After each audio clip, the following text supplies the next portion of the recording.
Welcome to Mac Power Users. I'm David Sparks, and joined as always by your friend of mine, Mr. Stephen Hackett. Hello, Stephen. Hello, David. How are you? Good. I have been looking forward to this show. We're going to be talking about our experience with the betas. It always gives me an excuse to install things and test things. Mm-hmm. So this will be a fun show. We've got a busy outline today. But for more power users, we're going to be talking more about naming and numbering of the operating systems. That's the ad-free extended version of the show.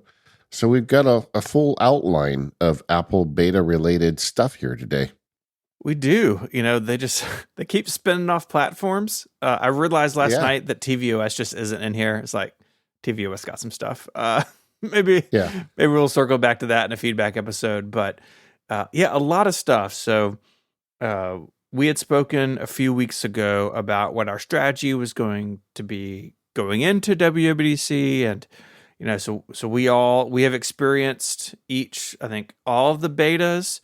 I will say I have not experienced Vision OS 26. My Vision Pro will download it. It will say preparing. It will restart, and then it restarts back to Vision OS 2.5. And so, I tried a couple different things. I think I'm probably going to have to erase it and reset it up. So looking forward to hearing how Vision OS has been for you. But yeah, I'd say we just dive into the liquid glass. Yeah, the on the Vision though, you don't use it often, right? No, I don't. That's what I keep hearing from my friends who got these things, don't use them often. They're like, well, every time I put it on, I got to do an update. And you guys got to use them more because I don't, that's not a problem for me. I've got it on all the time. So I was I think that's part of the issue if you do lots of updates at once. So be careful with that. But we do have a whole section about it. I did test it. I've been playing with it. We're going to cover that as well. But like you said, let's get started.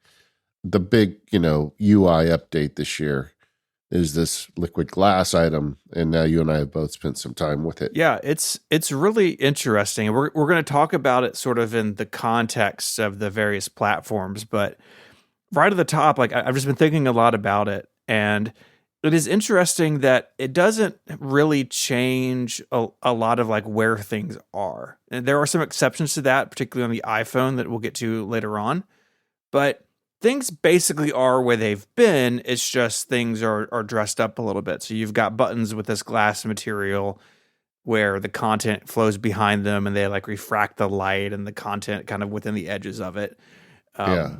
But it's not a redesign in the sense of, oh gosh, these things have been here for 10 years and now they're somewhere else. Again, there's some of that. But more generally, it is a refresh, I think, of a lot of ideas that were already in place across these platforms. Yeah, I often think about these updates, did they work on the engine or the paint this year? Did they work on the details or did they work on the engine? And we've had some years where they put a lot of work in the engine and the paint didn't look any different. This year is all about paint, in my opinion. And that kind of goes to the point that they made these UI changes, but the switches are still in the same places. The settings are still in the same places, but the button looks different, Yeah.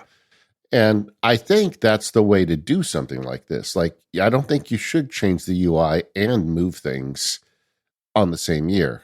I'm sure there's a manpower problem as well, but I think if you're going to work on the paint, don't work too much on the engine, because as users, we need to figure out the new paint job before we can, have things start moving around on us. I think that's exactly right. I mean, they've got a big user base now, right? Yeah. It's huge, and you can't just go in and change a bunch of stuff all at once, or you're really going to cause frustration and confusion in that user base. And so I totally agree with you. But that's not to say it's a featureless year either. Don't hear us say, oh gosh, it's just a coat of paint. Particularly, I think in Tahoe, where we're going to start, there's actually quite a bit in Tahoe for people like us who want a bit more out of their Macs, and I'm excited about it. Yeah, and I think if I could put a theme to it, it's this isn't to stretch the analogy. They didn't change the engine. They changed the paint, but they also added fog lights. It's they added some cool features too. I guess I have to stop with this analogy, but But it feels to me like the stuff we got added was added on. It wasn't Mm-hmm. like underlying the foundations of the system, which they spent a lot of time doing over the last decade so they could have these options. Another reflection that I have now, spending a few weeks with this stuff, is that this is kind of ambitious. I mean, switching up the paint on all your platforms when they have so many, that, it's easy to critique some of this stuff. And I have critiques, and I know a lot of us do. But this is not a small project. It's not like the old days when they just shipped the Mac. We've got iPhones, iPads, Macs, Vision OS, Watch OS, TV OS. I mean, they've got a lot of platforms to cover, and they did this across the board in 1 year.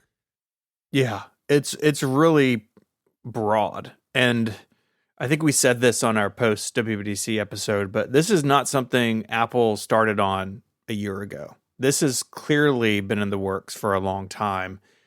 And it's not that they rushed it as a distraction for the AI stuff. Like I think those sorts of takes are pretty short-sighted. This is something that they have been thinking on and working on, and it shows. Like, yes, there are things to change and update with it. And I'm sure that they will, and people are filing feedback, and that's all good. But the system which they have built does scale pretty well across all of these platforms. And that's not an easy thing to do at all. And it's one reason the platforms all looked kind of different from each other, right? Because that is a hard thing. And when they designed this, you got to think, all the way from the Apple Watch up to, someone's big television or the big, display in the Vision Pro. Like, it has to work from top to bottom. And that's an interesting set of challenges, I'm sure. So, just speaking generically about this liquid glass update overall, what are the good things you're liking now after a few weeks? I like the level of fun that it brings. I like that when you are scrolling your photos, the buttons like pick up the edges of the color and refract the light. Some people have said that that's distracting. I think you can kind of get used to it pretty quickly. And I really, really like the customization on the home screen. The clear look is not for me personally, but I think a lot of people are really going to love it on the iPhone and iPad, and even the Mac. The Mac picks these things up as well. But the tinting in particular is much better than in iOS 18. In iOS 18, you could only tint in dark mode. It was kind of gloomy and muddy looking, and they've re-architected that. They've added light mode tinting to it, and I think people are going to have a lot of fun, particularly on their iPhone in the next year, really customizing and dialing in just what they want. Yeah, I think you should not understate the delight factor, because it is kind of delightful having this new interface on all your devices. And I have it on everything except my production machine, so I'm kind of living in it. Mm-hmm. And I'm really enjoying it, and like showing it to my non-tech family members. They like the look of it. I'm not going to let them put it on their devices, but but it's just kind of fun, and it's a nice refresh. And I think that is not something you should dismiss. I think that if Apple's going to stay current, they need to update and bring a new look every once in a while. So I think that is an important piece. I also think that the cohesion matters. That things look similar across the same family of devices from the same company. We've never really had that. Like Vision OS compared to iPhone OS, or iOS compared to macOS, up until this beta, they were very different platforms in terms of the way they looked. Yeah, absolutely. That said, there's lots of work to be done. And, I think it's particularly on the Mac, but across the platforms, I think there are some dials to be run. As we record this, we're still on beta 1. We're recording a little early because I'm going to be on vacation, and my guess is beta 2 will be out by the time this show releases, and I think we'll probably already see progress in terms of them dialing back some of the areas where it's just too hard to read. Yeah. There's some spots where the the translucency is a bit much. But I think, too, Apple takes accessibility really seriously. And even in beta 1, like you said, that we're running now, There are quite a few ways to dial it back via reducing transparency or tweaking the colors. And that's there on day one because Apple designed this with accessibility in mind. That doesn't mean they've gotten it right in beta 1. Don't hear what I'm not saying. What I am saying is Apple cares about it and they will get it to a place where it works for everybody, either in its default state or by making the accessibility settings really work for a wide range of people. So yes, there are issues now. And, one of them kind of most famously is Control Center. You can just see right through it. Like that will change, I am sure, in a future build, but Apple cares about accessibility. They didn't design this and think, oh gosh, now we got to go around and band-aid it. Like, no, these things go hand in hand at Apple. Like, they deeply care about their products being usable by as many people as possible and meeting those people where they are. And so this is not Apple writing off that community at all. Yeah, exactly. And honestly, I think they'll find a good balance. When it releases, there'll be folks that are cranky about it, but I think overall people are going to really like it. And this is a starting point. Even whatever they release in September, it's going to evolve over the years a bit. Yeah. Yeah. I mean, iOS 7 to today, it's radically different. Like I rewatched the iOS 7 keynote the other day. iOS 7, even in the beta, saw a lot of changes, but it's really evolved, and they will do the same thing. They will do the same thing with this. Absolutely. And so I'm generally pretty happy about it. A couple weird things. Let's talk about it on the Mac in specific. The app icon thing is weird. Like some of the third-party application icons get put, like Stephen wrote in the outline, they're in prison. Yeah. App icons in prison. That kind of works, honestly. It's got this box around it. Yeah. It's like, old days of Monopoly, go to jail. Do not collect $200. They are forcing icons into the squircle, the square with the rounded corners.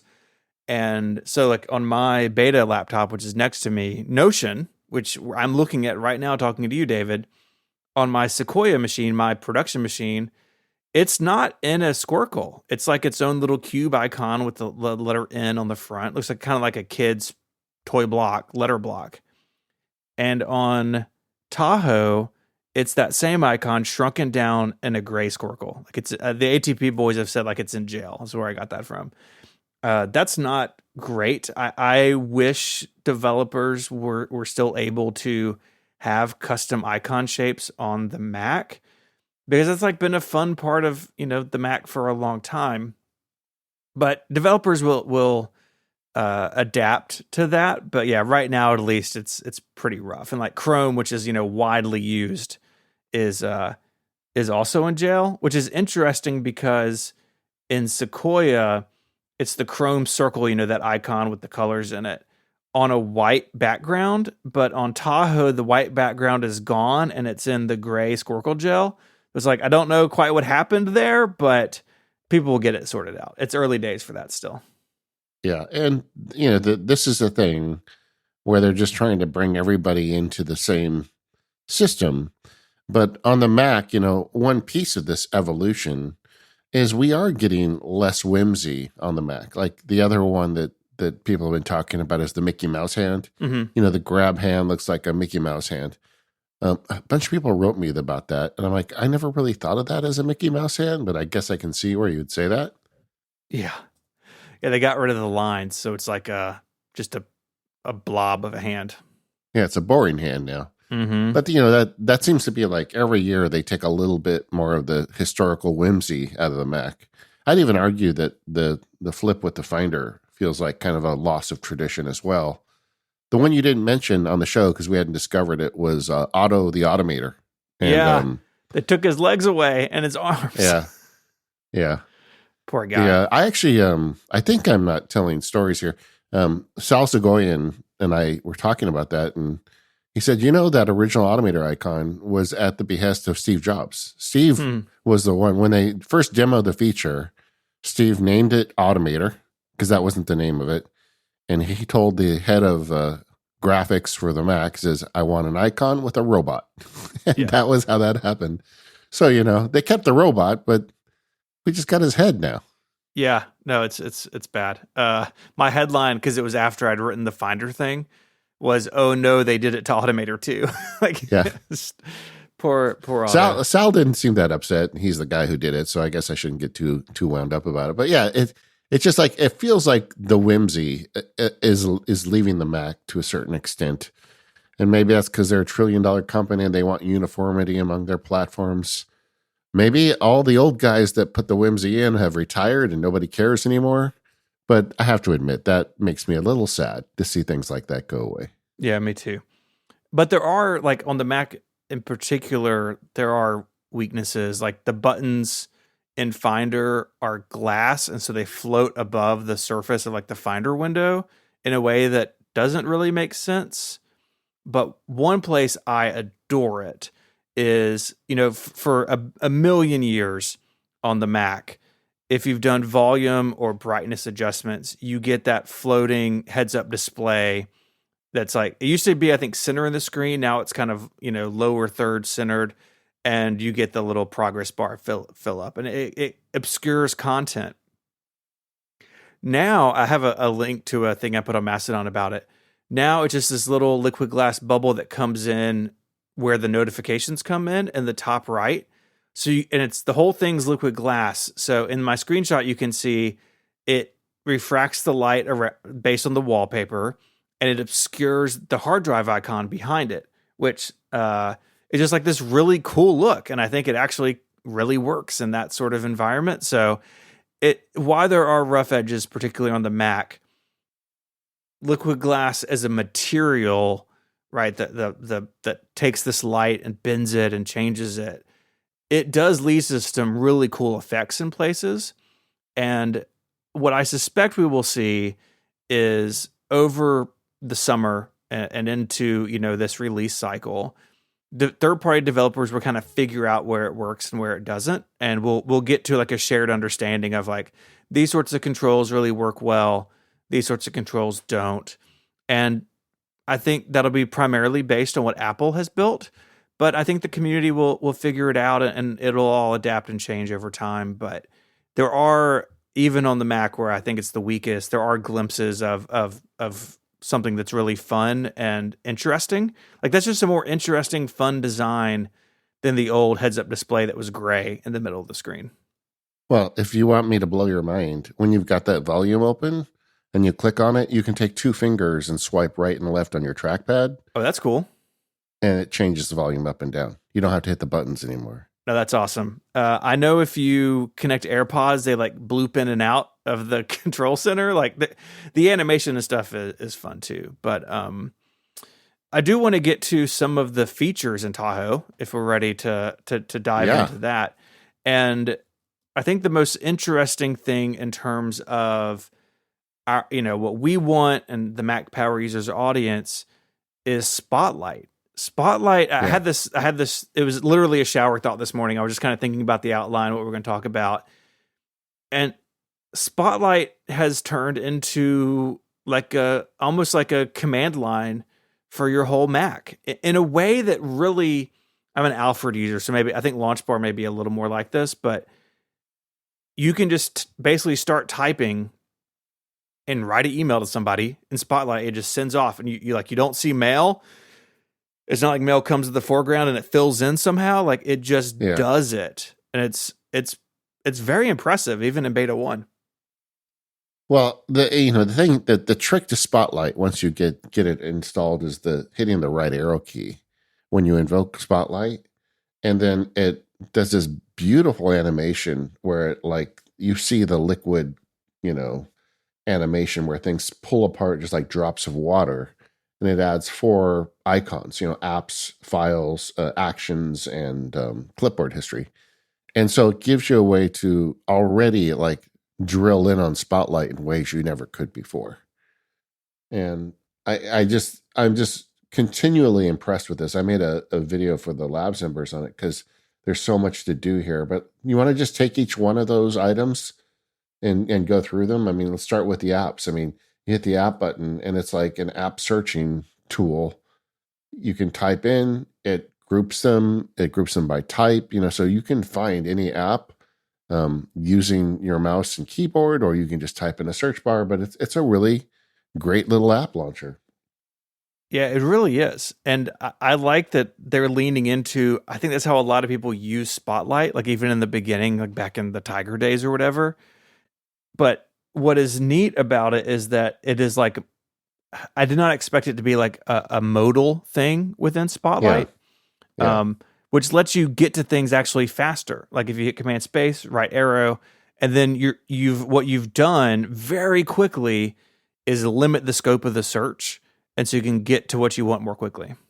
Yeah, and I think for a lot of people, that second icon, the files icon, is going to be hugely beneficial because, in the shipping version of Spotlight, if you type in the name of an app, generally it finds it and you can launch it. But like doing a file search is much more difficult. I even find, because I've been going back and forth between Tahoe and Sequoia. I'm sorry, yeah, Sequoia, and like getting it to do a file search on the existing Spotlight is difficult. I find it almost easier just to open Finder and do a search in Finder. And this has really opened up options. And just let me say, generally, search is not only did they add this filtering mechanism, search is way better. Like to me, one of the the litmus tests of this has always been find an Apple note. Like I've got a bunch of Apple notes, and I just want to jump to a specific Apple note. Now, on the existing version of Spotlight, that almost never works. Just type in the name of an Apple note, and you can get to it through Spotlight and open it directly. On this new version in Tahoe, it works every time. If I get close with the name of the note, I can open it directly, and that's without doing any filtering. I mean, this is really impressive. I think the notes thing in particular is so interesting because as an Alfred user, right, like I have a plugin to interact with notes, and Spotlight doesn't have that. It's not extensible in the way Alfred is. But Notes is like one of the most common things I use Alfred for because I just live in Apple Notes. Like right now, we're doing this like huge project at home with the family. It's like I just have this long Apple Note that's basically like stream of consciousness as I have like phone calls and planning with people. And I'm in and out of it all day with Alfred, and with Spotlight, I can get right to it. And that's pretty sweet. Yeah. In fact, that plugin to me is going away as this hits my production machine because I will now search for that in Spotlight. The third icon is the most interesting one. That's the Actions one. And this is all about app intents. Apple's been talking about app intents at these conferences for a couple of years now. We all knew that this was going to be a big deal with Apple Intelligence, but it's also a big deal with Spotlight. And when we saw the presentation when we did the first show right after the presentation, I thought this was just limited to what Apple had put in, like reminders and notes and Apple's applications. But when you open this Actions button, it already finds all the app intents from all apps that you've installed that have app intents. And because I love shortcuts and I've got a bunch of shortcuts-friendly apps, I've got a long list of available options here now that I can trigger in what you call a command line Spotlight because they're just sitting there waiting for me. And the mechanism is real simple. You've got a little button you press and say, I want this to be the shortcut to call this one. Like I like countdown timers, and I've had a million of countdown timer apps over the years. Because going into the clock app and hitting the timer is very clunky. Now I've just added the word timer to the app intent countdown timer. And on my Tahoe machine, I don't need those apps. My Mac does it for me, just real simple. And I've had a really good time going in and setting some of these up. The app intent thing is the most, I think, forward-looking thing in Spotlight. A lot of the stuff, again, Alfred, Raycast, Launchbar, they're doing similar things. But app intents, like basically, I mean, it's what's the fancy Siri that is now coming sometime next year. That's what this is all built around, right? It's developers giving the system little bits of functionality that the user can string together in different ways. And I actually think doing it visually, like with the tools in Spotlight, with the tools in Shortcuts, is actually going to be beneficial in the long run when in the future we can do them with our voice. And Yeah. I think Apple fell backwards into that because, I mean, they showed off the Siri thing last year and very famously, didn't ship. You can go read that big piece by Gruber that we've referenced. But the opportunity that it has presented is, we can actually use these intents now in a way that I think more people will understand what they can do. And so when it comes to Siri at some point in the future, we're going to kind of already understand how it thinks and works. And I understand why Apple didn't highlight that aspect of it, but I think it's actually low key, like really important. Yeah, I mean, this is critical to not only shortcuts, but Apple Intelligence as well. And honestly, when you're out there buying apps, you should be buying apps from developers that are jumping in on app intents because you get immediate benefits from it. And over time, that's going to be even more valuable. A couple limitations on this. I spent like an hour trying to figure out how to trigger one of these outside of Spotlight. Is there a way to use my magic trigger I add in Spotlight and then like keyboard shortcut to run that? No, there isn't. I even wrote somebody at Apple. But that's what shortcuts is for. You can write a shortcut to do it. Any one of these things has an app intent. It's already in shortcut. So you're not losing the benefit, but it would have been cool if we could have had like a keyboard shortcut to trigger it without even calling Spotlight. But yeah, hey, take what you can get, right? And I do wonder if that's an early beta thing. Like, I just don't know the answer to this. Like, will applications like Keyboard Maestro or Better Touch Tool be able to tap into this world? I surely hope so. As someone who has a lot of automation on his Mac built through Keyboard Maestro, I'm going to talk about this at some point, or maybe I did on the feedback episode, but I've been consolidating a lot of my stuff that was like across multiple apps into Keyboard Maestro. And that would be awesome if I could have a thing that could automatically call an app intent and interact with it. I hope that's coming because I think it would be really even more powerful than what Apple has built. I can already think of a way to do it, actually, because you can make a trigger in Keyboard Maestro a URL call. So you could write a shortcut. You could write a shortcut to do a URL call. So there's got to be somebody's going to make an app. Yeah. That has an app intent that lets you embed a URL call. And then, in fact, I wouldn't be surprised if Keyboard Maestro does it. But there's going to be a way to do that. I can already think of 2 or 3 ways I would probably pull it off. So we just need a couple extra bits and actions. And since the third-party intents can be called, I think it's only a question of time before you can do a lot of that stuff. Yeah. All right. We've been getting people asking us, does this replace Alfred or Raycast? I want to answer that question, but before we do, I want to finish the 4 buttons, and the fourth one is the clipboard history, and this is the least impressive one to me. Yeah. I feel like it's like they are creeping in the direction that I'd like them to go. Like, ideally, we would have clipboard history that is universal across all devices, just like this new user interface is universal across all devices. If I copy something on my phone, it shows up in my clipboard history on my Mac, and there are third-party apps that do this, but I think Apple would be in the position to make it the best version of this. But that's not what this is. It just works on your device, and shockingly, after 8 hours, it goes away. Because I keep clipboard history all the time, and I use it for days, and I woke up in the morning after I'd installed the beta and it was empty. I'm like, what happened? Little digging, they clear it out after 8 hours. So every day you start with a fresh clipboard history. That's a bit weird. Alfred, I know you can set your history 24 hours, 7 days, 1 month, or 3 months. And Alfred has the option, which I really like, to include or ignore text and images from other Apple devices. So the universal clipboard thing, which, oh boy, running betas I use endlessly. Like, take a screenshot on one device, I want to paste it to my production machine, like doing it all the time. Yeah. And it seems like at this point, Spotlight is just unaware that universal clipboard works. It may be that I've got to be on another Tahoe machine and I only have one Tahoe computer set up right now. but I would like more control over how long it lasts. 8 hours is just, and it's not about, oh, I copied that thing yesterday and suddenly I need it. I don't think I've actually ever had that experience. But what it is, I think 8 hours is just too short. Like I think 7 days is long enough where like I don't even think about how far back it goes. And so I would like some control over that, or having it last longer.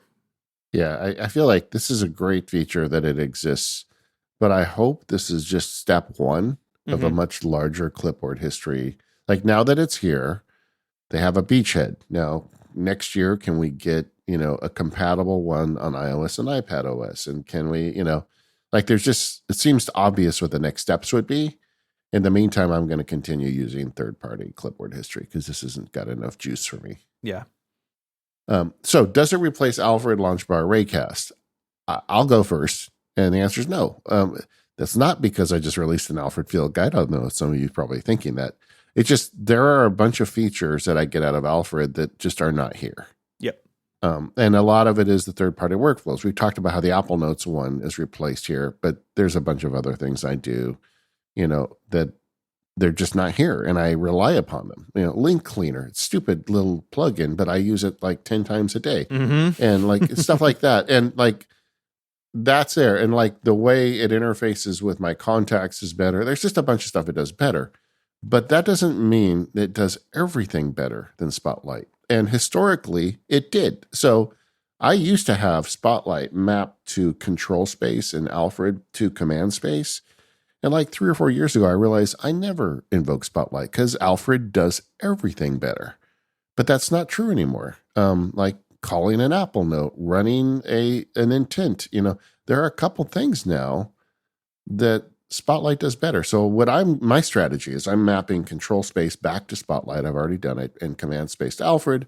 And I know what the features are and the different ones I want to use. And I'm bilingual. I can put my pinky on control or command. And I think a lot of Mac Power users are going to find the same experience. Yeah, I think so too. I'm basically in perfect agreement with you. Like it is awesome that it's here, but I've got so much custom stuff in Alfred. There's little scripts, little things that I use every day that I would really miss.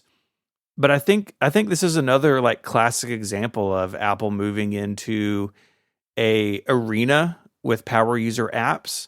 Like what this is going to do is going to introduce these ideas to a lot of people, and then they want more. And then they go looking for the Raycast, the Launch Bar, the Alfreds of the world. Yeah. And I think that's only a good thing. Another feature that they added that I am finding just so delightful is the improvements to Control Center. Yes. Have you played with any of this stuff? Yeah, okay. It's very much like what you get on the iPhone or iPad, actually. It's pretty cool. Yeah, you can customize it. You can add third-party widgets. You can put your own in. You can use the ones. You can design it just how you want. And when you invoke the edit mode at the top left corner of your menu bar, I hold that in quotes since there's not a bar there anymore, is a little plus button. And you hit that, and you can add additional control centers. So like now I have on my Tahoe machine, I have a control center for like audio and video and like production controls. I have one for lighting and HomeKit controls. And that's a thing now. You can set up 2 or 3 of these things and just have all of that stuff up in your menu bar and call them as needed. And I don't know why this makes me so happy to have this on the Mac. This is a feature we've had on iPad and iPhone now for a year or two. And it didn't really occur to me that I needed it on my Mac, but now that I have it, I love it. I think it's really awesome. And I think in particular, once developers because it's been on the iPhone and iPad for a year, I think it would take a little while for the Mac sort of to catch up with what developers are doing here. But I think in the long term, this is going to be really great for the Mac. I mean, I know for me, I use it all the time on the phone in the ways that you just mentioned, right? Like I have a general one. I have a control center that's basically just like a HomeKit remote for my house. And it would be great if all that's the same on the Mac. Because I mean, particularly with HomeKit stuff, I'll be at my computer and I reach for my phone to do something. And it's just going to be awesome to have it a click away on the Mac as well. Yeah, it's excellent. And that's the fog light kind of thing I was talking about, where it's just like, oh yeah, just everything's a little better now on the Mac. A couple others of these, and it just depends on if you're a Markdown nerd or not, but the Apple Notes Markdown is not just export, it's also import. I think the original reporting was that you could export, but you can also import Markdown. And that's actually really beneficial for me because I write everything in drafts in Markdown. And sometimes it's something that belongs in an Apple Note. And I always disliked that process because you put it in and the Markdown doesn't render. And I know there's some third-party apps that kind of do that for you. We've talked about them. But it's better. It's just to have the native app import and convert the Markdown to rich text for you. And great. Small feature, but it works. I've noticed one thing, and this is beta 1, but like when you import headings, it also makes them bold. Like just silly things like that. I don't think they've got the conversion entirely ironed out yet. Yeah, they'll get there. Yeah. I think it's awesome. I mean, Markdown has popped up in lots of interesting places in the last few years, and I think this is a great one. It doesn't turn notes into a Markdown editor quite the way that some people would want, but it's a great way to get just information in and out, right? Which was like always the concern with things like Evernote or something. It's like, well, Markdown's pretty universal at this point, so you can get your stuff there. Yeah, but honestly, I think that's the right decision. There's millions of people using an iPhone who've never heard of Markdown. And if you turn the Apple Notes app into a Markdown app, they're going to be like, what are all these hashtags? And, I think it should be a rich text, but it allows those of us that partake in Markdown to get data in and out easily. That's right. One other feature that I'm going to talk about this because we're talking about the Mac, but this is across all the new devices, is I mentioned on our initial reaction show how I'd done an initial test with private cloud compute and shortcuts. And I am like even further a believer of that now than I was when we first recorded that show, because I've been doing even more tests. And as much as I've been giving Apple a hard time about Apple Intelligence, private cloud compute and shortcuts is a substantial artificial intelligence boon to privacy-loving Mac and Apple users that we didn't have before. I've done a bunch of testing. The model is not as good as a frontier model if you go and look at it against Claude or OpenAI stuff, but it's still pretty good, and it's 100% private, and you can call it through a shortcut, and it is replacing a lot of the stuff I was doing in those models because it's good enough. Yeah. And it's private. And we're going to talk more about this. We're going to do a show on shortcuts and what's going on now. But this is a big deal. Yeah, super cool that it's local. Super cool that developers can just use it. And that, if Apple had a frontier model that was on a bunch of servers somewhere, they may have to charge for it. But this is just on your device. It's already there. And for a lot of things, the developers will want to do in apps, like take this list of things and sort them, or like look up this basic information and return it in this way. I think it's going to more than meet the needs of people. And yeah, awesome that it's local. Yeah. Now, just to be clear, that's what the developers are getting. They're getting the on-device engine. Right. But the users, us, people listening to the show, we get private cloud compute, which is a server-based That's AI, right. Which is I've read that like 4 times, and it is confusing to me. So developers, local on-device for things, users in shortcuts have access to private cloud compute. Yeah, and it's good. I mean, it's not, like I said, it's not frontier model good, but it's good. And if you're doing some stuff that's good enough for, you now have a free private Apple Intelligence, LLM you can bang stuff against out of shortcuts. I don't know. I feel like that story is just not out there, but that's the biggest Apple Intelligence win that I've seen so far, is the ability to access it. And I've changed a bunch of my queries to point now at PCC, and I just run them out of a shortcut. They work on all my devices. And like I said, we're going to talk about this more in the future, but that's across all platforms. Now, the thing I want to say, though, at this point is we got the Coda Paint. Stephen, you agree that it's really not a big engine change this year. We got some additional features. We got the fog lights, and I don't know what's another feature. Got the cool grill. I don't know what else have you done. Yeah, some nice wheels. Yeah. Okay. So Steven, can I install it on my production? No, machine? You have work to do. I miss the control center. I miss the spotlight. I'm just saying. You got stuff to do, man. Already. I go on my Mac, my Sequoia Mac. I'm like, what is this nonsense? Where's my control center with all my lights on it? All right, I won't. Yeah. I thought I might get you at a weak point. No. This episode of the Mac Power Users is brought to you by 1Password. Now, gang, there's a lot of bad guys out there. They're constantly working on scams and ways to get your personal data, to get into your bank accounts, to get your passwords, and generally compromise you on the internet. Now, imagine you could have a whole company's worth of smart people working full-time to protect you. That's what you get with your 1Password subscription. I've been a 1Password subscriber since they started, and I love having these guys at my back.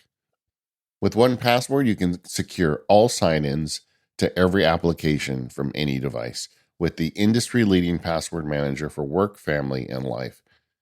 People don't just use it individually and with their families like me and Steven do. 1Password is trusted by over 165,000 businesses and millions of families.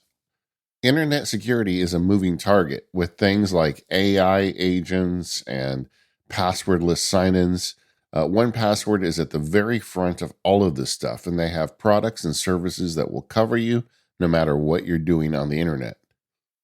But it also covers the basics. It automatically fills and saves passwords as you browse. It securely shares passwords and other important information. And with it, you receive actionable alerts about compromised passwords. They call that service Watchtower, and it's one of the real killer features of 1Password because they're looking out for you and they know what services you're using, and they can tell you when you should be worried or when they've been compromised.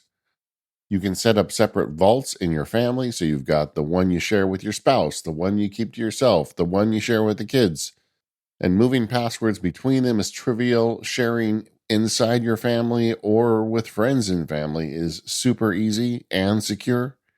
I feel like my 1Password subscription really is my level up of the security that I use to protect myself and my family. And from my own personal experience, it's made by people who are absolutely obsessive about protecting my security, and that's why I happily pay for it. Go check it out at 1password.com/MPU right now. You'll get 20% off your plan. Whether you're going in for yourself, your family, or your company, they've got products for you. Steven and I are both avid users of 1Password, and you should check it out today. 1password.com/MPU, and thanks again, 1Password, for all of your support of the Mac Power Users. So let's switch gears over to the iPhone. How has iOS 26 been for you? Pretty good. As usual, the battery dies on my phone quickly during these betas. Yeah, it does. The only, I honestly haven't seen many bugs at all. Every year in messages, I have some wonkiness occasionally. And this year is no different with messages. And I don't know why it is, but those are always kind of rough in the early betas. The other one is the side table mode, what they call it again, where you turn on its side on a MagSafe adapter. Standby. My clock kind of stalls out on me sometimes, and I don't know what's going on there. Overall, it's been pretty good. Yeah, I haven't had a lot of stability issues in terms of like crashing or that sort of thing. I mean, there's always the few apps like the bank app you really need, never works. I agree with you on battery life, definitely. And there are some visual bugs, like you can kind of get it in a state where it seems a little bit confused about what's happening. But I want to go back to what I said earlier, is like Liquid Glass, this design language has been in the works for a while. This, while it is buggy, it's less buggy than I would have thought it would have been. And I think Liquid Glass is the most fun on the iPhone. What I keep showing people is having two of the or two or three of the tab like the tab bar controller at the bottom of an app, and you put your finger down and move your finger across them, and the liquid glass bubble like overshoots your finger and bounces back, and you get a very similar thing in text selection like in Apple Notes. And it's fun. And what's clever about a lot of it, and again, I think it's most noticeable on the phone because you're touching it all the time, is that if you're in settings and you're just flipping a toggle on and off, you actually don't see liquid glass. It's just like it's a shiny looking, but it's a toggle. You see the liquid glass bubble if you put your finger on it for a second and then like drag it over more than just a flick. And even that sort of thing, it kind of expresses itself when you want it. I think if every time you flicked a switch in any app, you got a little liquid glass bubble, it might be a bit much, but they've kind of done it where it exposes just at the right time and the right experience. And that makes it, I think it makes the fun of it, means the fun of it will last longer is what I'm trying to say. Yeah. On the stability thing, after I installed the beta, it occurred to me that my car runs off my phone. Mm-hmm. Like, what if the Rivian app doesn't work? And like, I mean, there's like an NFC credit card thing I can use. But I thought, what if my car doesn't work because I put the beta on? Mm-hmm. But everything worked, so it's all been pretty good. But yeah, getting back to liquid glass, I agree. It's delightful. That's what it is. And there's definitely some areas where it's a little too delightful. Like the control center is so transparent that it's hard to read. And there's a couple things like that. But beta 1, I think they'll get it sorted. Yeah, I think they will. And again, the overall structure is the same, right? The exceptions to that I want to talk about for a second are Photos and the Phone app. So last year in iOS 18, Apple changed the Photos app. I have actually come to really like the redesign, but they got rid of the tab bar at the bottom, and it was just like a long scrolling thing. You had your library at the top, and you had all your collections at the bottom. And this went a little unremarked upon in our community, but in TikTok land and other places, people just roasted Photos all year for this redesign. And this year, they walked it back a little bit. Not all the way back, but a little bit of the way back. Yeah, and the pendulum swung back. Swung back. They went too far, and they're like, we're going to come back a bit. And they learned this lesson with phone. So if you look at screenshots from the original iPhone, the phone app has been the same since then. It gets updated visually, right? It was glossy, then it was flat in iOS 7. But where things are in the phone app has never changed. And it changes radically in iOS 26, where you've got your content, your favorites up at the top. They're kind of in their own section. It combined missed calls and voicemail, which actually I think is a really good idea, because like why do I have 2 badges for one time I didn't pick up when David called me? Yeah. But it asks you, do you want to stay with the classic design or do you want to move to the new one? And I think had it not been for the Photos thing last year, Apple would have said, we're going with the new one. People will learn it. And in a way, it is more cowardly to have the switch. But if you think about users of the iPhone who use the phone app, when you radically redesign that, you are going to confuse and frustrate some of them. And so I think in the phone app in particular, with the Photos history this past year, even though it's weird for Apple to make this decision of like, hey, do you want the new design or the old one? I think it's actually the right call in this case. And I like the new phone layout. To a degree where like on my phone that's running iOS 18, it looks really old to me now, but I am also glad it's not the default for all of the text messages and phone calls I would get from my family members after they updated. Yeah. And not only do you get to choose when you first run it, there's a button in the upper right corner that you can switch it between. I think they call it classic and unified. Yeah. Classic and unified at any time. So if you've got a family member that's like, what did they do to my phone? Just hit the top right button, click classic, and you're back to normal. Overall, again, the bolt-ons this year, in addition to the improvements of the phone, improvements to the Photos, a couple things that stood out to me is the new messages features that they added are really useful. Mm-hmm. You and I have already done some polls between each other. I think the background is really nice for me. I said this in the prior show, but sometimes I need reading glasses, and sometimes I use my phone without them, and often gets me in trouble. Being able to set backgrounds uniquely to different people is going to be one way I'm going to avoid that. So I'll see, oh, this is Steven. I have trees in the background with Steven, kind of thing. So it's kind of cool. I think those are nice improvements. A silly one that I just discovered the other day is I can change the duration of the snooze. The alarm clock. Yeah. It's been 9 minutes forever. I never understood, why was it 9 minutes instead of 10 or 5, right? Well, now you can change it to whatever you want. Yeah. And that's actually part of a broader change called Alarm Kit.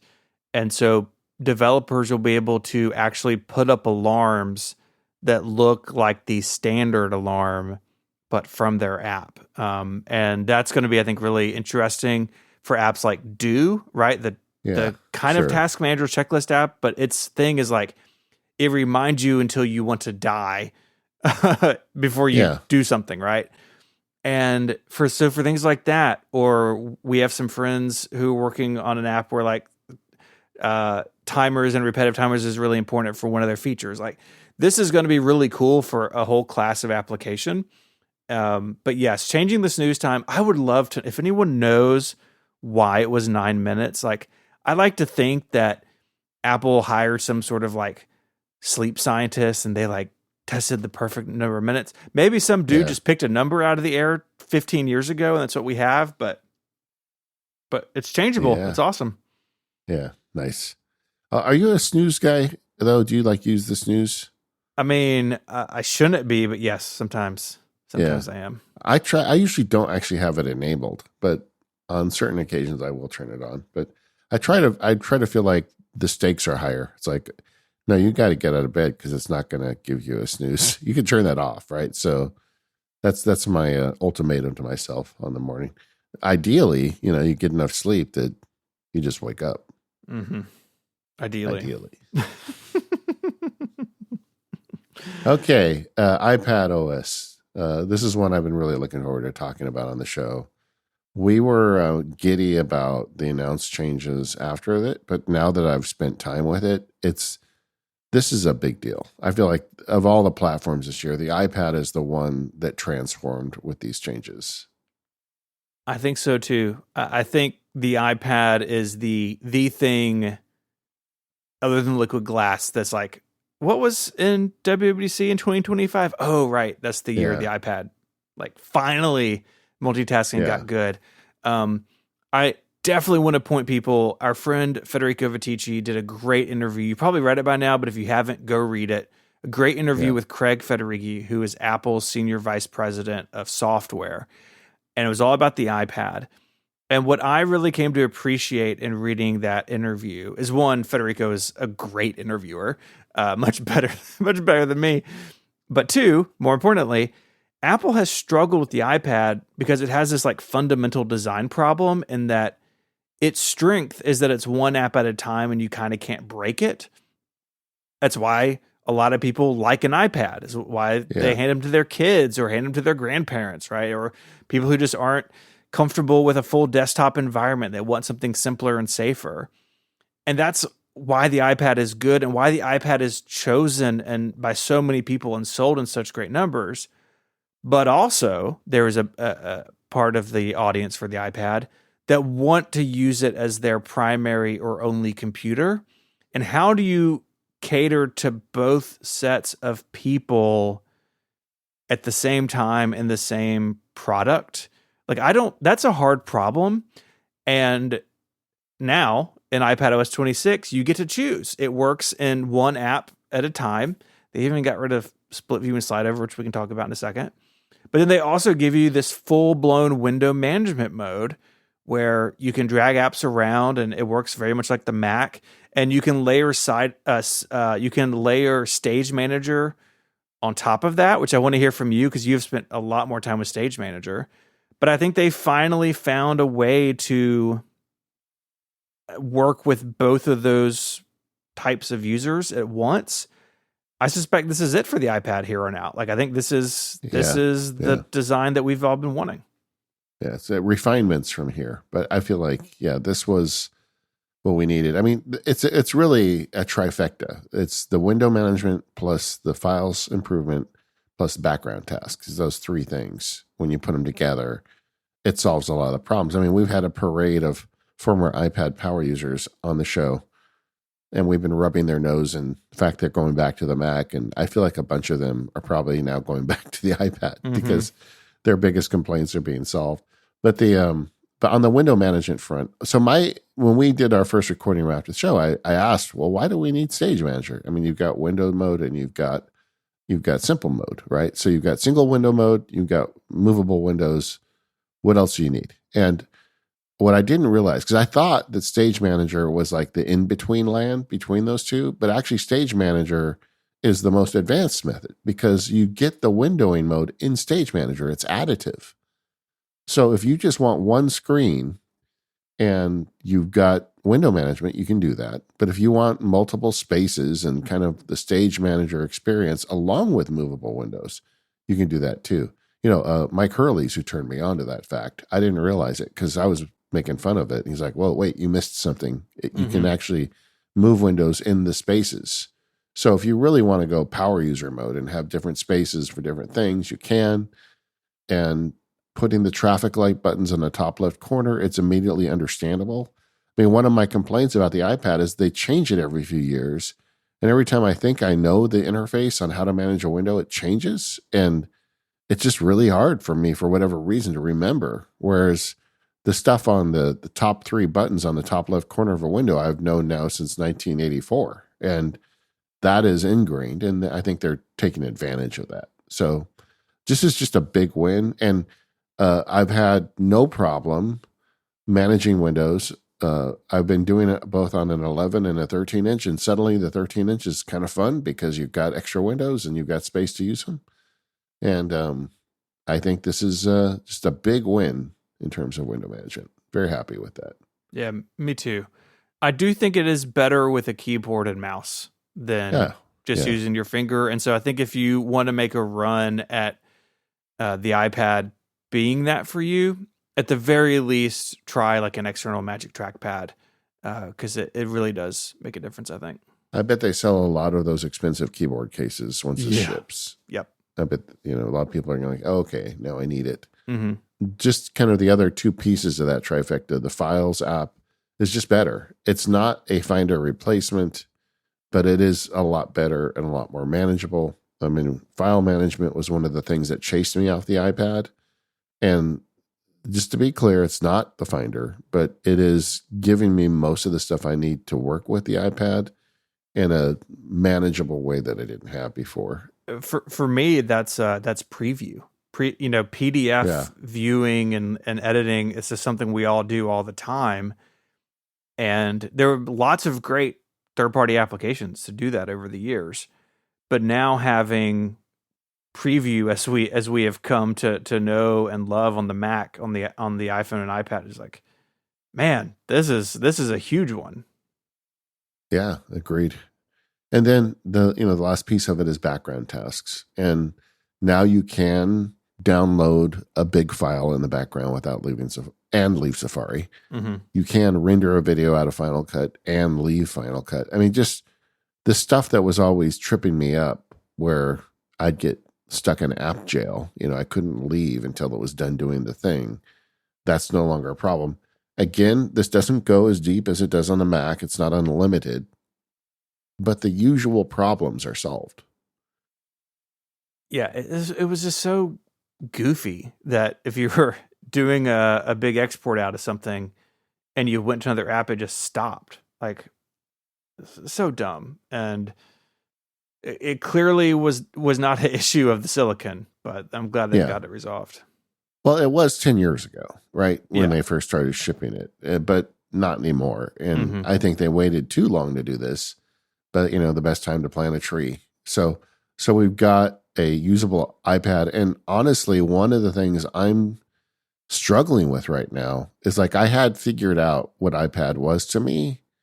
And we had a good relationship, I wasn't pushing it too much. But now I realize, well, now I can push it some more. And, are there times now when it can be a laptop replacement for different kinds of work? And I'm just in the beginning of like exploring that, but there definitely will be things that I can do now that I couldn't do before. I haven't tested the audio. The other thing we didn't mention is we can record multiple audio streams. So in theory, you and I could go on vacation or whatever and bring an iPad and use that to record a show. Mm-hmm. Obviously, there needs to be a bunch of testing before that happens, but I'm sure that we'll get there, and we won't feel totally weirded out by just bringing an iPad on the road. Yeah. Stephen laughs. Laughs. I do know that it struggles with, there's no gain control, so you can't set how loud the microphone is recording, which is pretty basic. Like, come on, Apple. And it's struggling with, if you have like a multi-track outboard unit, like the Mix Pre 3 or even my older USB Pre 2, it doesn't always know quite what to do with something with multiple inputs. I mean, I think it's best served by like, I have a USB-C microphone and I just want to plug it straight in. I do think it'll get there. I really hope, I know a lot of people have filed feedback about this. I really hope that they do add gain control, but yeah, just the ability to, again, going back to that background process, right? Like, why can't I record audio in the background as I'm doing something else? It seems so clearly capable of doing it. And now they've built it out, and I think it's awesome. And I think it's fun that like they specifically called out podcasters during the announcement. Like, yeah, they listen and hear what we say. And we've had some negative feedback from some listeners saying you guys are too hard on iPad users. There's some of us out here that are doing great things with it. And I didn't mean to, if that's the way it sounded. But I think there'll be even more iPad power users now, people that are doing even better things, because these are the basics of the tools that folks needed to get some real work done. And it's going to open a whole new avenue for our show, frankly, when we can talk to guests about what they're doing with it. I think we're going to have some real interesting stories to share. Me too. I'm really excited. I have not played. One question we got several times, and I haven't played with it yet, is what is the windowing like on an iPad mini? My iPad mini is now in the hands of my 10-year-old, so I was not going to force him to use the beta all summer to answer that. This episode of Mac Power Users is brought to you by DevonThink. DevonThink offers an all-in-one solution for organizing, storing, and retrieving documents across multiple formats. It's ideal for researchers, academics, and professionals who need to manage complex document collections and citations. DevonThink leverages advanced AI-powered search that goes beyond simple keyword matching. It can find relevant documents with precision. It seamlessly syncs with your document database across multiple Macs and iOS devices, ensuring access to your information anywhere. And DevonThink To Go lets you take your document with you wherever you are. I absolutely adore DevonThink. It's how I store all of my resources for my computer history stuff. I couldn't do it in any other tool. We talked about syncing. Let's go back to that for a second. DevonThink has industry-grade encryption and secure storage to protect your most sensitive documents and information. Look, I'm storing a lot of old Macworld articles, but you probably have more important things to store. You want to make sure they're safe and secure. You can easily import documents from various sources, including web pages and emails. Files can be made accessible inside and outside of databases using indexing instead of importing. Plus, their automatic document classification and intelligent tagging system learns from your organizational patterns. What's more, you can convert scanned documents and images into searchable, editable text that's highly accurate. It's also perfect for writers and content creators with the native support for multiple document formats, including Markdown. Highlight, comment, and annotate documents directly within the application, enhancing collaboration and personal note-taking. DevonThink utilizes AI to suggest document connections and provide contextual recommendations, making your workload lighter. You can easily export documents in multiple formats and share them with team members or across platforms. And the Server Edition can also provide databases to larger teams via web browsers, allowing you to capture web content instantly and save it directly to your database. DevonThink has so many features. You really should go try it out yourself to see. Check it out at devontechnologies.com/MPU. That's devontechnologies.com/MPU to try DevonThink today. Our thanks to DevonThink for their support of the show and all of Relay. All right, every year you make fun of me for putting it on my watch right away, but now you work with David and you have to put it on your watch right away too. Mm-hmm. So let's talk about watchOS 26. It's actually nerdier than that. Underscore, Widget Smith, pedometer plus in particular. Yeah, it does a lot of stuff on the Apple Watch. I am now a 2-watch person in the summer, which is just really embarrassing to go places. I'm sorry, David, if you're listening, but it's just it's so weird. I at some point will, once I'm on the beta on my main phone and then I'll probably do the personal watch. But so with my work phone, I have an Apple Watch running watchOS 26. And, visually, I feel like it and tvOS are kind of tied in terms of you can see the liquid glass in places, but the UI is so small, and watchOS isn't very layered. You're not dragging windows atop each other, right? So I feel like the visuals are a bit subdued compared to in other places. But what's there in terms of the design is really nice. I think the big thing here is the Apple Watch being more contextual. So having the smart stack, which is that stack of widgets, if you roll the digital crown up, developers will be able to provide information to the system, and so they can be basically surfaced in the smart stack in a more intelligent way.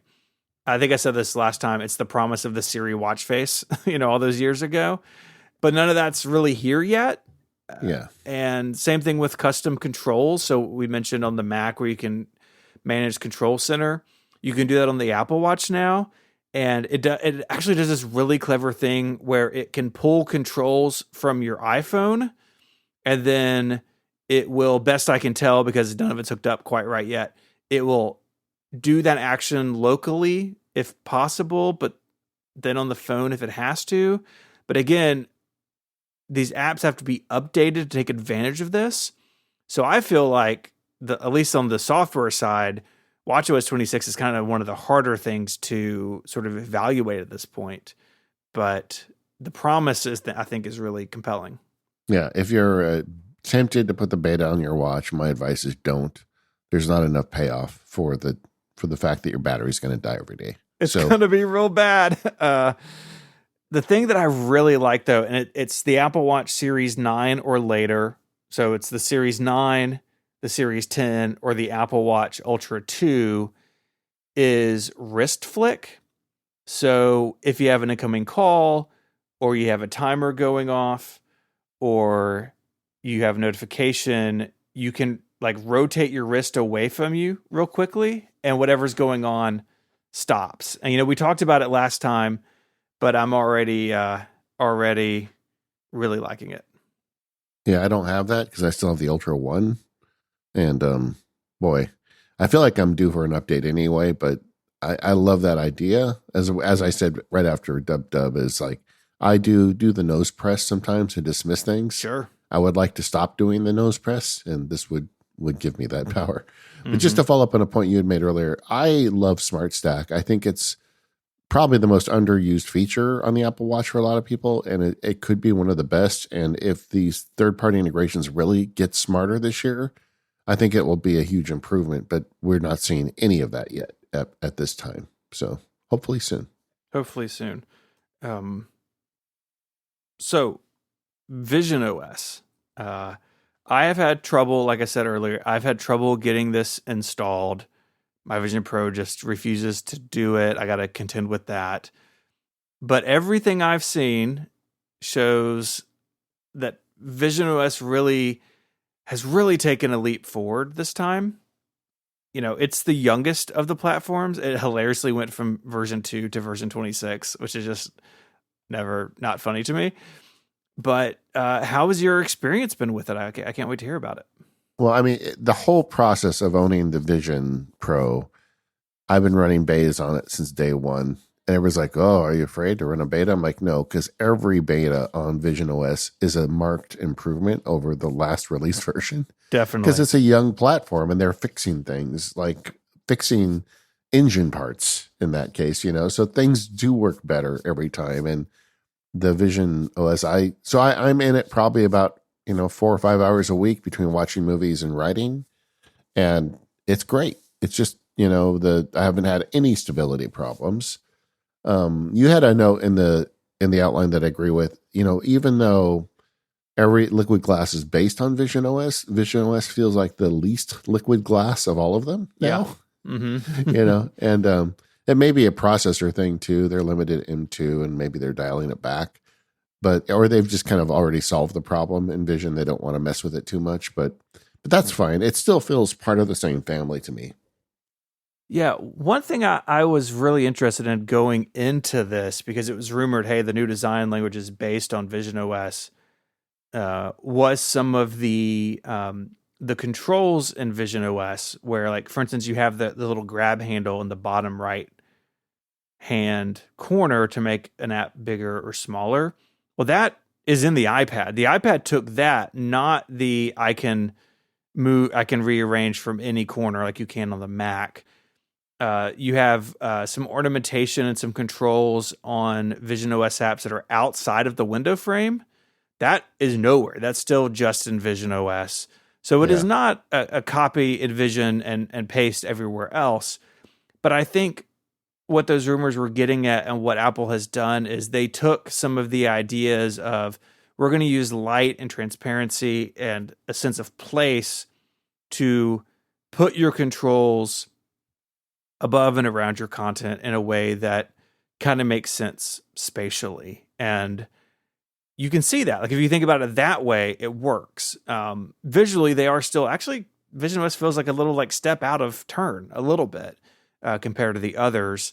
But I think they took kind of what they learned more than what they designed, if that makes sense. Yeah. The feature people are talking about the most is the persona updates. And it's remarkably better than it was in the prior version. However, so I created my persona. It looked a lot better. I don't use Vision OS as a persona. I think I talked to you on it once like a year ago. Mm-hmm. And that's the last time I did that. I just don't, I guess there's not enough people with it. When I do Zoom stuff, I usually would rather be on camera than in Vision space. To me, the Vision OS is a very solitary piece of hardware. And I just don't use it. But our friend Mike Hurley is still struggling. Yeah. Mike has this great blog post. He had an issue in the early versions of Vision OS, his persona, where Mike has a beard, and for whatever reason, the sensors or cameras couldn't see his face, and so he talks with his mouth mostly closed.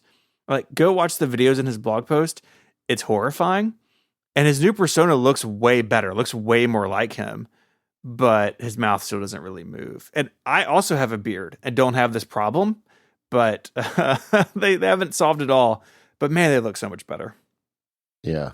But it's more stable. I think one of my favorite things about the new version is persistent widgets and persistent app locations. And this survives restart. So like you put things up and it's there. And like in my studio now, I have like a clock on the wall and my calendar on the wall and a bunch of stuff that I've kind of installed in the studio now in virtual space. And I use it enough that I catch myself sometimes without Vision OS on, looking at the wall to see what time it is. It's just like, just like it messes with your brain because it's very realistic. And like some of them like indent, like the weather one looks like a window and you can see the clouds outside. Yeah. It's just, it's a trip. And I like it. I'm glad they're doing stuff like that. And that's what I want. I want to put on that thing and have a whole different workspace available to me. I keep talking about, I want my 8-foot glass board I can write on. And they announced that there's going to be a pen you can use with it. And I don't know how refined it's going to be. It's called the Logitech Muse. But I want one the day they come out. I want to really see what I can do with that in there. But it's just better in a lot of little ways. A couple notes I had made. The idea of shared videos just doesn't make sense to me. I haven't tested it. We don't have two of these in the house. If we've got a listener who does and has tested it, let us know on the forum. But I think it'd be weird to tell my wife, hey, let's watch a movie together, but let's put this thing on our face so we can't actually like look at each other. I don't know. Weird. Like I said, it remains a solitary device for me. I spent a bunch of time trying to get the 360 camera to support to work because I have a 360 camera and I like to like shoot video in Disneyland and stuff. I think it'd be really fun. I don't think it's there yet, or I haven't figured out how to make it work yet. The new environment was at Venus, I believe. It's not there yet. Jupiter. Yeah, it's not there yet, or at least it's not there on mine. That's a bummer. So yeah, I want to see that, and that it's like I feel like spatial OS environments and Apple Watch faces, those are my white whales at this point. It's like, come on. Yeah. Like we didn't mention it in WatchOS, but there's no new faces to write home about. And in fact, they got rid of a bunch of the older ones are now gone. And like the Pixar one is gone. That's going to I haven't told my wife yet. That's going to not make her happy. So anyway, they're removing faces. They're not giving us more. And in spatial OS, why don't we have like 50 of these environments? Why can't we just get environments donated? Like the one in the Star Wars viewing space in Disney should be something I can like sit in other times. I mean, there's some obvious fixes there. Hopefully they get to that at some point, but they didn't this year. And just for anybody who's wondering, Reminders is still an iPad app in visionOS. What are you doing, Apple? Like, come on. Yeah, I know. I don't get it. So we got a lot of fancy new paint. We got some bolt-on features, and it's been a pretty stable year. Yeah. So far, so good. Normal caveat of, hey, don't do this on your the machines you make your living on. But if you follow this stuff and you've got something that if it is buggy or if the battery life stinks, you don't mind, I think it's worth checking out. And I think if you're a developer, you're working on an app, you're working on an idea, you need to be on it because it takes some time, I think, to kind of get your head wrapped around liquid glass and how it should work. But I'm excited. The title of the episode last week was Return to Form, and that was us talking about Apple kind of getting back to what WWDC has been of like, we are moving the operating systems forward. And this really feels like that. And just the, couple of weeks since WWDC, using these betas, going through the sessions, I'm much happier with Apple spending their time on this than peddling features that aren't going to ship for a year or two. And I think the community's better for it. I think the products are better for it. And I'm having a lot of fun with it so far. Yeah. And I was hard on them about Apple Intelligence's first year and what happened. And now having used these betas, I feel a little more positive about it, frankly, because these private cloud compute models are really useful and they're available to me now. I wrote a newsletter. I'm going to link it in the show notes. And by the way, gang, if you haven't, I'd appreciate if you subscribe to my newsletter. I feel like it's pretty good content. That's great. But the article I did was the idea of what is artificial intelligence to the technology industry. And I realized I got the idea listening to Federighi do all these interviews. And it occurs to me, in Apple's mind, artificial intelligence it's a commodity. It's a thing that you buy. It's like if you have a hamburger parlor, you buy the meat somewhere. Well, AI is the meat that they're bringing in. And Apple says, we make really great hamburgers, and we're going to use this new meat, and it's going to make even better hamburgers. Whereas AI, OpenAI, Sam Altman, bringing in Johnny Ive, they think that AI is a product. They're like, to torture the analogy yet again, they say, well, we're going to make an enchilada store. Next door doesn't sell hamburgers, and you're going to want our enchiladas. You're not going to even want a hamburger anymore, And when you really think about it, that's what this difference is over. It's like Is AI going to change the foundation of our technology use, or is it going to improve it? And I think, honestly, if I had to make a bet, I'd think it's a commodity. I mean, when you look at the way the price keeps going down and there's so many people making it, I think it's going to be really hard for it to become an independent product that replaces our phone. And in that case, Apple's sitting pretty well, so long as they get their act together with Siri. Mm-hmm. So anyway, I wrote this up in a newsletter if you want to hear the full story. But using these betas has also made me feel better about what's going on, and hopefully they can get Siri fixed. You know, the rumor now is early 2026, and that story doesn't change for me. They have got to fix it, and they've got to make it great. But I feel like they're on the right track here. It's going to be a fun year, man. It's just going to be fun to see people's reaction to this as they dig into these tools, as developers update stuff. I'm very excited about the fall. Me too. So now it's okay for me to put Tahoe on, right? Oh, okay. I don't know. I mean, it sounded to me like you said something like, around beta 3 it'd be okay. That's not. No. The podcast is worse if it's just me. So much worse. All right. We're the Mac Power Users. You can find us at relay.fm/MPU for feedback and membership. If you want to join more power users, get the ad-free extended version of the show. We'd love to have you. Helps keep the lights on around here. Thanks to our sponsors today, 1Password and Devon Technologies. And we'll see you next time.